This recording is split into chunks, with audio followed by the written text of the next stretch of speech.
സാറേ, സാറ് ലക്ഷ്മീപുരം കൊട്ടാരത്തിലെ ബന്ധുക്കളിൽപ്പെട്ടവരാരെങ്കിലും ആണോ? അല്ല, അങ്ങനെയാണെങ്കിൽ അവർ കാർ അയക്കേണ്ടതാണല്ലോ. അതെ, അല്ല, ഞാൻ അവിടെ ഒരു ഇന്റർവ്യൂവിന് പോവാ. പാട്ടുവാദ്യാൻ, ആസ്ഥാന സംഗീത വിദ്വാൻ എന്ന് പറയും. താനെന്താണോ ഈ കാര്യം നേരത്തെ പറയായിരുന്നത്? എന്താ പ്രശ്നം? എടോ, മേലാൽ അങ്ങോട്ട് ഇന്റർവ്യൂ എന്ന് പറഞ്ഞ് പോകുന്ന ഫാദർമാരെ ഒറ്റ ഒരുത്തനെ എന്റെ ഈ വണ്ടിയെ കയറ്റിയല്ല എന്ന് പറഞ്ഞ കോലൊടിച്ചിട്ടതാ. എന്താ അവരാരും കാശ് തരികയല്ലേ? കാശ് തന്നാലും പെടലി അടിച്ച് ഞാൻ ഓടിക്കും. അത് വേറെ. എടോ, ഒരു 25 ഭാഗവതന്മാരെ എന്റെ ഈ വണ്ടിയെ ഞാൻ കയറ്റിയിട്ടുണ്ട്. ഓ, 25. ആ 25 പേരും കരഞ്ഞോണ്ട് തിരിച്ചു പോയിട്ടുണ്ട്. അതെന്തോത്തിനാ? ജോലി കിട്ടാനിട്ടാ? എടോ, കൊട്ടാരത്തിലുള്ളവർക്ക് പിടിക്കത്തില്ലടോ. പിന്നെ അതുങ്ങൾ ബസ് സ്റ്റാൻഡിൽ വന്ന് കരഞ്ഞോണ്ട് ഒരു നിപ്പുണ്ട്. ഓ, സത്യം പറഞ്ഞ ചങ്ക് തകർന്നു. എന്റെ കാര്യത്തിൽ ഏതായാലും ആശാൻ വിഷമിക്കണ്ട. ഞാൻ അങ്ങനെ ചുളുവി മടങ്ങിപ്പാൻ വന്നവനൊന്നും അല്ല. വന്ന കാര്യം സാധിച്ചിട്ടേ ഞാൻ മടങ്ങി പോകത്തുള്ളൂ. എനിക്ക് തോന്നുന്നില്ല. എനിക്ക് തോന്നുന്നുണ്ട്. എടോ, കൊട്ടാരത്തിൽ ഒരു റിസീവർ ഉണ്ട്. അയാൾ ആളൊരു മോഷണനാ. ഒരുവിധപ്പെട്ട ഭാഗവതന്മാരെ ഒന്നും അയാൾക്ക് പിടിക്കത്തില്ല. റിസീവർ? ആ, ഇതെന്താ ടെലിഫോൺ ഓഫീസാ?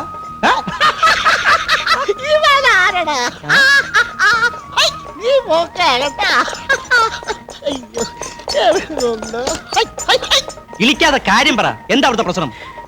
എടോ, തമ്പുരാനും തമ്പുരാട്ടിയും മരിക്കുമ്പോ ലക്ഷ്മി തമ്പുരാട്ടിക്ക് 1.5 വയസ്സാണ്. അടുത്ത ബന്ധുക്കളെ ഒന്നും തമ്പുരാന് വിശ്വാസമില്ലായിരുന്നത് കൊണ്ട് മരിക്കുന്നതിന് ഒരാഴ്ച മുമ്പേ തമ്പുരാൻ ബിൽപത്രം എഴുതി രജിസ്റ്റർ ചെയ്തു. ഓഹോ. എന്തെങ്കിലും കാരണവശാൽ തമ്പുരാനും തമ്പുരാട്ടിക്കും അപകടം സംഭവിച്ചാൽ ലക്ഷ്മി തമ്പുരാട്ടിയെ സർക്കാരിന്റെ മേൽനോട്ടത്തിൽ വളർത്തണമെന്നാ എഴുതി വെച്ചിരിക്കുന്നത്. അതിന്റെ ആഫീസറാ ഈ റിസീവർ. അത് പറ. കുട്ടിയുടെ ജീവനും ഭീഷണി ഉള്ളത് കൊണ്ട് വിദ്യാഭ്യാസം പോലും വീട്ടിനുള്ളിൽ വെച്ച പ്രായപൂർത്തിയാവാതെ കൊട്ടാരത്തിന് പുറത്തു പോലും അയക്കരുതെന്നാ എഴുതി വെച്ചിരിക്കുന്നത്. അതുകൊണ്ട് പഠിത്തമെല്ലാം കൊട്ടാരത്തിന് അകത്ത് വെച്ചെന്നാ. അതിനവിടെ ഇംഗ്ലീഷ് വാദ്യാര്, ഡാൻസ് വാദ്യാര് ഒക്കെ ഉണ്ട്. തന്റെ ഈ പാട്ട് മതിപ്പെടും. അതല്ല ആശാനെ, ഇതൊരു മാതിരി വിക്രമാദിത്യ കഥയിലെ വേതാളം പറഞ്ഞ പോലുണ്ടല്ലോ. രാജകുമാരിയെ പൂട്ടിയിട്ട് വളർത്തുക, 18 വയസ്സാവുമ്പോ തുറന്നു വിടുക. ഇതെന്താ ആശാനെ, 20-ാം നൂറ്റാണ്ടല്ലേ? കൊന്നുകളഞ്ഞതല്ലടോ തമ്പുരാനെ തമ്പുരാട്ടിയെ. ഓ, താവഴിപ്പെട്ട ഏതോ ഒരുത്തൻ വിഷം കൊടുത്ത് കൊന്നുകളഞ്ഞല്ലേ. അവനാര്? ഏതോ ഒരുത്തൻ. അവനെ അവസാനം തൂക്കി കൊന്നു. എന്താ ഇപ്പോഴങ്ങോട്ട് പോകണ്ടെന്ന് തോന്നുന്നു. അങ്ങനെയൊന്നുമില്ല. അല്ല ആശാനെ, ഈ തമ്പുരാട്ടിയെ കണ്ടാൽ എങ്ങനെ ഇരിക്കും? ഞാൻ കണ്ടിട്ടില്ല. സുന്ദരിയായിരിക്കണം. അതുകൊണ്ടാണല്ലോ മറ്റേ ഭാഗവതരുടെ ജോലി പോയത്. എന്താ? ആ പാവം ഭാഗവതര തമ്പുരാട്ടിയെ ഒന്ന് ഞോണ്ടി റിസീവർ അവനെ ചവിട്ടി കുഴച്ചമച്ച പതപ്പ് കലക്കി. ഓഹോ, അപ്പൊ തമ്പുരാട്ടി അതിനൊന്നും സമ്മതിക്കുന്ന കൂട്ടത്തിലല്ലേ?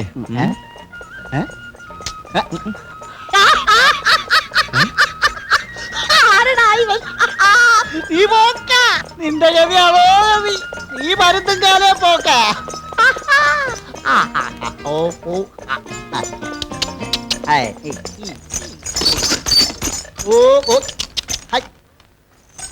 ഇവിടെ ഇറങ്ങിക്കോ. ഇനി അങ്ങോട്ട് നമ്മുടെ കുതിരവണ്ടി പ്രവേശനമില്ല. എത്ര കൂലി? 8 രൂപ. യോ, ചില്ലറ ഇല്ലല്ലോ. പേഴ്സിലുണ്ടോ നോക്കാം. വേണ്ട, പേഴ്സ് എടുക്കണ്ട. വേണ്ട, ആരുടെ ഓശാരം ഒന്നും വേണ്ട. അയ്യോ ചേട്ടാ, ഇത് ഓശാരമല്ല. ഓശാരമല്ല, എന്റെ സ്നേഹം കൊണ്ടല്ലേ.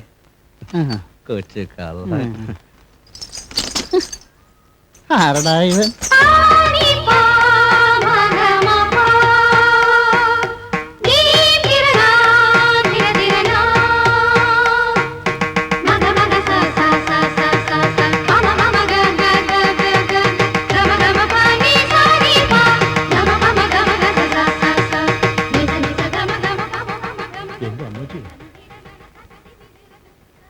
ഇവിടെ ആരുമില്ലേ?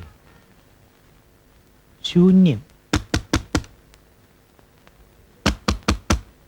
ഇതെന്തൊരു കൊട്ടാരം? വെല്ലുമില്ല, പുല്ലുമില്ല. ഒരു മണിയെങ്കിലും വാങ്ങിച്ച് കെട്ടിക്കൂടെ? അയ്യോ അയ്യോ, എന്താടാ ഇത്?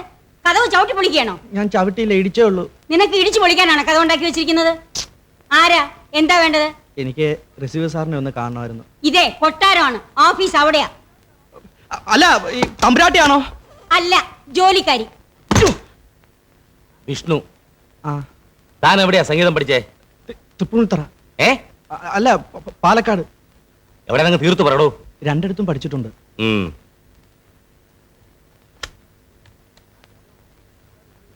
ആ ജാനുവമ്മേ, തമ്പുരാട്ടി കുളി കഴിഞ്ഞാ ഹാളിലേക്ക് വരാൻ പറ. ഒരു പാട്ടുപാതര് വന്നിട്ടുണ്ട്. ആ ഡാൻസറെ വിളിച്ചോ. ആ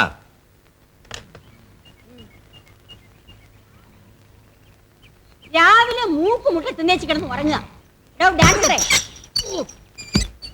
ഒരു പാട്ടുവാദ്യർ വന്നിരിക്കുന്നു, അതിനെ ഇന്റർവ്യൂ ചെയ്യാൻ. ഓ പാട്ടുപാതര് വന്നല്ലേ, ഇതാ വരുന്നു. ഒരു കലാകാരൻ താമസിക്കുന്ന മുറിയിൽ ഉണക്ക ഇംഗ്ലീഷ് പാദ്യർ എന്തിനു വന്നു ചോദിക്കാനും അതങ്ങ് നേരിട്ട് ചോദിച്ചാ മതി. എടാ, രാവിലെ എന്നെ കൊണ്ട് തന്തയ്ക്ക് വിളിപ്പിക്കുന്നത് ബ്ലഡി ഫൂൾ റാസ്കൽ. എന്താടാ നോക്കുന്നത് ഡെഡി ഡാൻസർ? തന്റെ ഭാഷയിൽ സംസാരിക്കാൻ എന്റെ സംസ്കാരം എന്നെ അനുവദിക്കുന്നില്ല. എന്തുകൊണ്ട്? ഞാൻ കലാമണ്ഡലത്തിന്റെ സൃഷ്ടിയായതുകൊണ്ട്. എന്താടാ ഇളിക്കുന്നത്? അല്ല, ഈ കലാമണ്ഡലത്തിൽ സൈക്കിൾ യജ്ഞം പഠിപ്പിക്കുന്നുണ്ടോ? സൈക്കിൾ യജ്ഞത്തിനും സർപ്പ യജ്ഞത്തിനും ഡാൻസ് കളിച്ചിരുന്ന തെരുവ് കൂത്താടി I am a English graduate. You mind it? ആ അന്നദാതാവായ പൊന്നുതമ്പുരാന്റെ തൃക്കൈയിൽ നിന്നും പട്ടും വളയും വീരശൃംഖലയും നാട്യ തിലകോത്തമൻ എന്ന ബഹുമതിയും രണ്ട് കൈയും നീട്ടി മേടിച്ച അതുല്യനായ കലാകാരനാണടാ ഞാൻ. അല്ല, നിന്നെ പോലെ ഉച്ചക്കഞ്ഞിക്ക് വേണ്ടി മാത്രം 5ാം ക്ലാസ് വരെ പഠിച്ചവനല്ല ഈ ഞാൻ. തളാങ്കു തരികട തോം.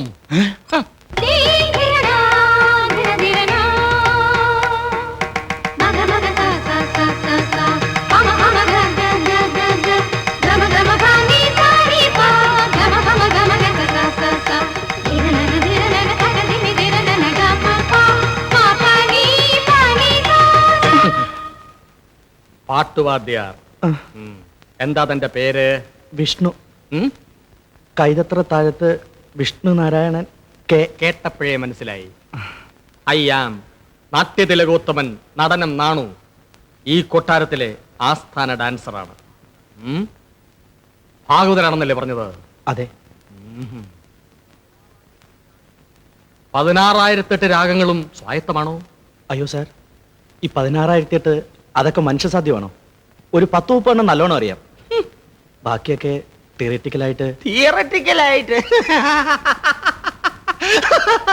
16,008 രാഗങ്ങളിൽ 30 എണ്ണം അറിയാമെന്ന് നാട്യതിലകവും ഗാനഭൂഷണവും ഒരുമിച്ച് പാസ്സായ ഞാൻ ഇവിടെ ഉള്ളപ്പോ അല്പജ്ഞാനിയായ ഇവനെ ഇവിടെ ആവശ്യമുണ്ടോ? ഉണ്ടല്ലോ. ഇയാൾ 2 മാസം തമ്പുരാട്ടിയെ സംഗീതം പഠിപ്പിച്ചിട്ട് തമ്പുരാട്ടി വാതുറന്നാൽ വെള്ളിയെ വീഴൂ. Silver is falling. That is silver. നിർത്തണേ. താൻ പാടാൻ വന്ന പാടിച്ചു. തമ്പുരാട്ടി പോരും. ഓ, She is on the way.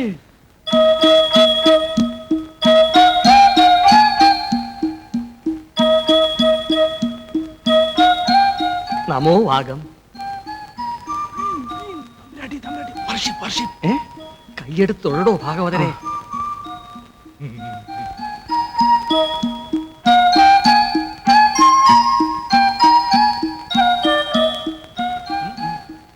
ഇളിച്ചോണ്ട് നിൽക്കാതെ പാട്. Sound of music band. എടാ പാട്. Yes, please sing a scene. Yeah. പാടട്ടെ തമ്പുരാട്ടി.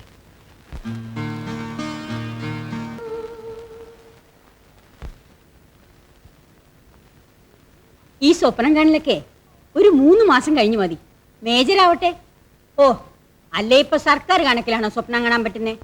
അത് 10-15 വയസ്സിലേ കണ്ടു തുടങ്ങും അല്ലേ? ഒന്ന് പോ ജാനമ്മേ. ആ വിഷ്ണു കൊള്ളാം അല്ലേ? അല്ല, വിഷ്ണുവിന്റെ പാട്ട്. ഓ, എവിടെ? അവന്റെ വയറ്റിപ്പഴപ്പിന് കൊള്ളാം. അവന്റെ മുഖത്തൊരു കള്ള ലക്ഷണം ഉണ്ടല്ലേ കുഞ്ഞെ? ഈ ജാനുമ്മയ്ക്ക് വിഷ്ണുവിനോട് അസൂയ. അതെ, കുഞ്ഞ് നല്ല ആമ്പിളയുടെ പാട്ട് കേൾക്കാഞ്ഞിട്ടാ. എനിക്ക് വേറെ ആരുടെയും പാട്ട് കേൾക്കണ്ട, വിഷ്ണുവിന്റെ പാട്ട് കേട്ടാ മതി. അങ്ങനെ 1ാം റൗണ്ടും സക്സസ്.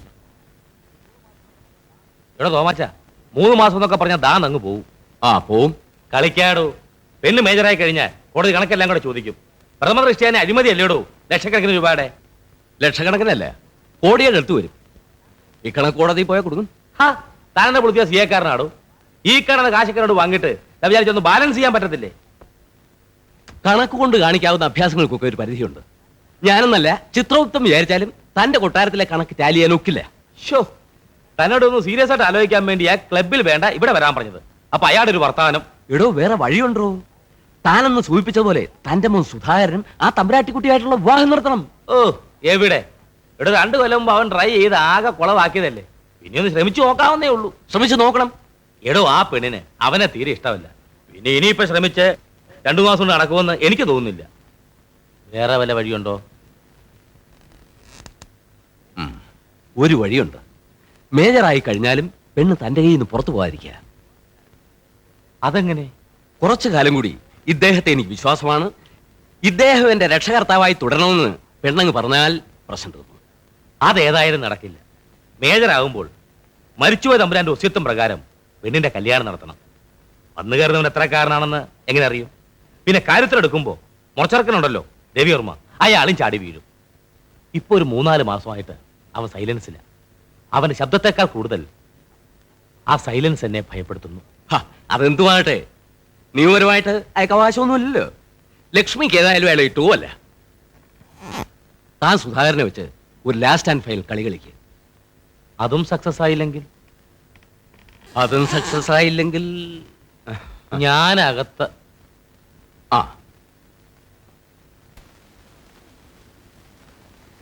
മതി അങ്കിൾ. കഴിക്കൂട്ടി.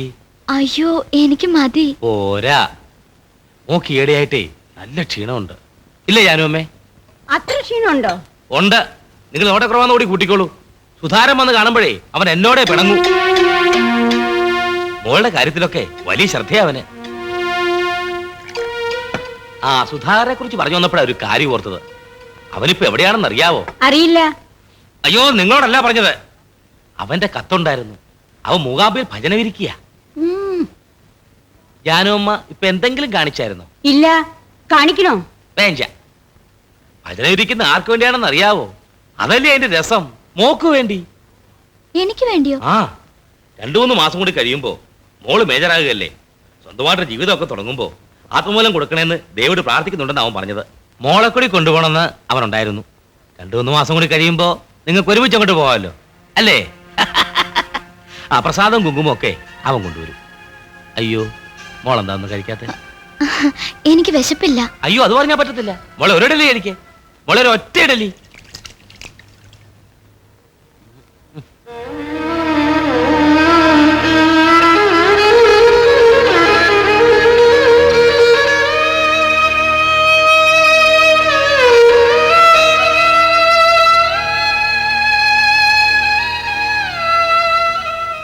മോളെ, മോളെ, മോളെന്തിനാ വിഷമിക്കുന്നത്?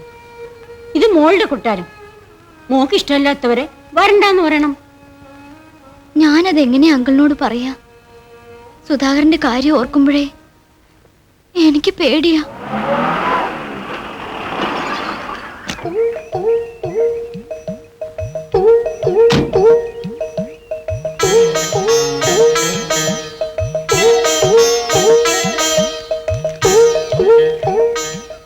ആരാടാ ഇവൻ?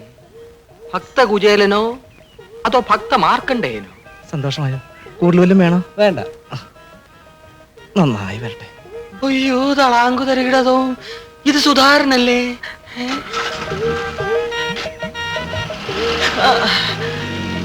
സുധാര, ഇതെന്ത് കോലം? നിനക്കിതെന്ത് പറ്റി? ശരീരവും മനസ്സും ഒക്കെ ശുദ്ധമായിക്കോട്ടെ എന്ന് കരുതി ഞാൻ മൂകാംബികയിൽ ഭജനം ഇരിക്കുകയായിരുന്നു. നീയോ? എന്തരിന്? ഗൃഹസ്ഥാശ്രമത്തിലേക്ക് പ്രവേശിക്കാൻ. അപ്പൊ ഇതിനു മുമ്പ് പ്രവേശിച്ചതൊക്കെയോ? അത് വല്ലതൊരു പ്രവേശനമാണോടോ നടനം? ഇനിയല്ലേ ശരിയായ പ്രവേശനം. ഞാൻ ലക്ഷ്മിയെ അച്ഛനൊക്കെ ഒന്ന് കാണട്ടെ. പ്രസാദം തരാൻ കേട്ടോ. 3 മാസം കൂടിയേ ഉള്ളൂ തമ്പുരാട്ടി മേജറാകാൻ. ഗൃഹസ്ഥാശ്രമികൾ ഓരോരുത്തരായിട്ട് വന്നു തുടങ്ങി. എന്റെ കാര്യം വൃത്തികെട്ടവൻ. അച്ഛാ,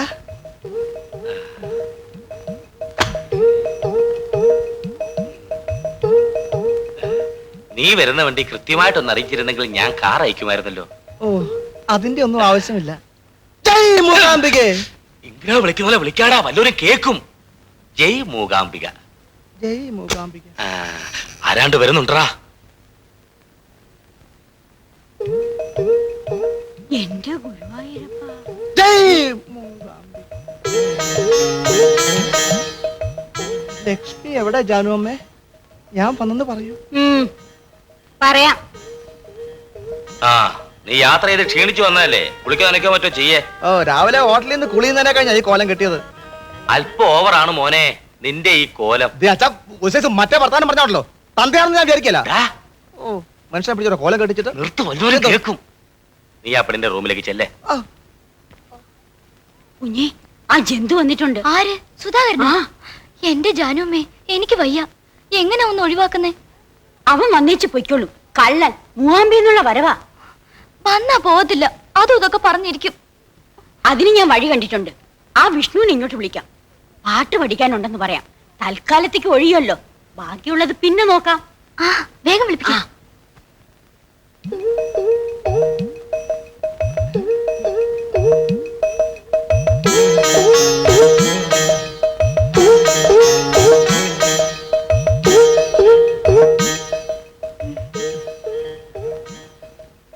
ഞാൻ പിന്നെ കഴിച്ചോളാം. മൂകാംബികല്ലേ? ഞാനും പിന്നെ കഴിച്ചോളാം. നിങ്ങൾ സംസാരിച്ചുകൊണ്ടിരിക്കണം, ഞാൻ ഇപ്പൊ വരാം. ഇരിക്കൂ സുധിയേട്ടാ, ഇരിക്കൂ. എന്താ വിളിച്ചത്? സുധിയേട്ടൻ. ആശ്വാസമായി. കഴിഞ്ഞ തവണ നമ്മൾ തമ്മിൽ കണ്ടപ്പോ എന്നെ എന്താണ് വിളിച്ചതെന്ന് ഓർമ്മയുണ്ടോ ലക്ഷ്മിക്ക്? ഇറങ്ങടാ പട്ടി ഇവിടുന്ന്. ലക്ഷ്മി, ലക്ഷ്മി പ്ലീസ് ശബ്ദം ഉണ്ടാക്കരുത്. മിണ്ടി പോരുത്. എടാ ജനമേ, ഐ എം സോറി. കുഞ്ഞേ, ജാനുമ്മേ, ഇവൻ എന്നെ. ജനമേ, ഞാനൊരു കളിതമാശ കാണിച്ചതല്ലേ. എടാ, ഇരിച്ചു വാക്കിന് കൊച്ചു പെമ്പിള്ളേരെ മുറി കയറി അവരുടെ തുണി വലിച്ച് കീറുന്നാണോ നിന്റെ കളി തമാശ? നിന്നെ ഇന്ന് ഞാൻ.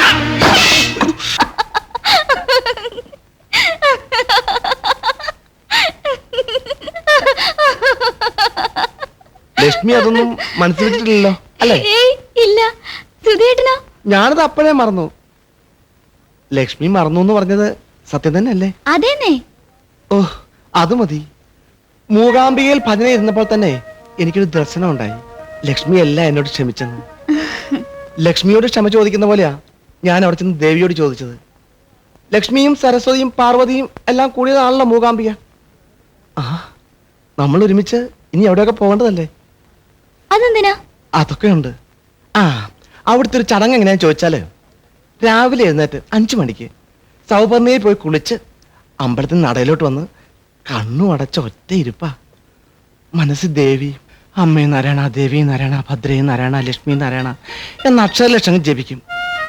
അങ്ങനെ ജപിച്ച് ജപിച്ച് അങ്ങ് പരബ്രഹ്മത്തിൽ ലയിക്കും. പക്ഷേ ഇടയ്ക്ക് മനസ്സൊന്ന് ചഞ്ചലപ്പെട്ട് കേട്ടോ. ചില സമയത്ത് സരസ്വതിയുടെയും പാർവതിയുടെയും ഭാവങ്ങൾ അങ്ങോട്ട് മാറിയിട്ട് ലക്ഷ്മി ദേവി മാത്രം മുന്നിൽ വരും. പിന്നെ ആ ലക്ഷ്മിക്ക് രൂപം ഉണ്ടാകും. ആ രൂപം ഈ ലക്ഷ്മിയുടെ.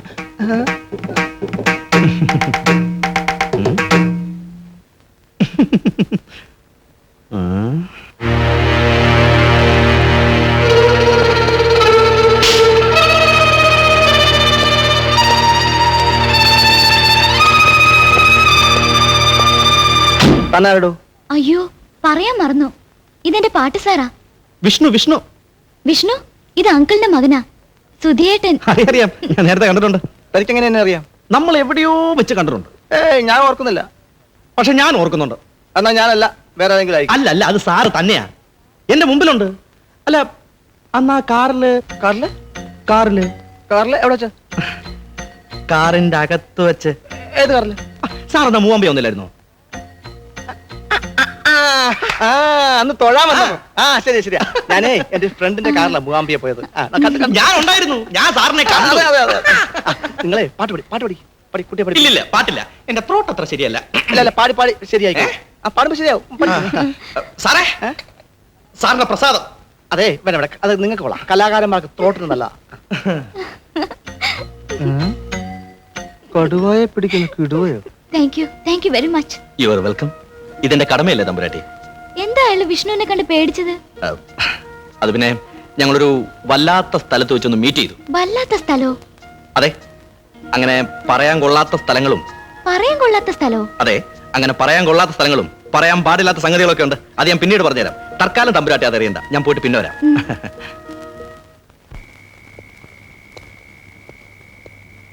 വിഷ്ണു, വിഷ്ണു. Hello Vishnu bye. ഇതായിട്ട് സുധാകർ സാറോ? എടോ, ഒറ്റയ്ക്കൊരു കമ്പനി ഇല്ലാതെ എങ്ങനെ ഇതിനകത്ത് കഴിച്ചു കൂട്ടുന്നതോ? നമ്മളൊക്കെ ചെറുപ്പക്കാരല്ലേ? എനിക്ക് തന്നെ കണ്ടപ്പോഴേ ഇഷ്ടപ്പെട്ടു, അതാ ഞാൻ വന്നേ. ഇവിടെ വെച്ച് കണ്ടപ്പോഴോ അതോ അവിടെ വെച്ച് കണ്ടപ്പോഴോ? ഓടാ കാള. സാർ പറഞ്ഞു. ഇരിക്കണം സാർ. എടോ, നമുക്കൊന്നൊന്ന് കൂടിക്കളയാം. അയ്യോ, ഞാൻ മദ്യപിക്കാറില്ല. അത് കാള. താൻ മദ്യപിക്കില്ല എന്ന് പറഞ്ഞത് കള്ളം. സത്യമായിട്ടും.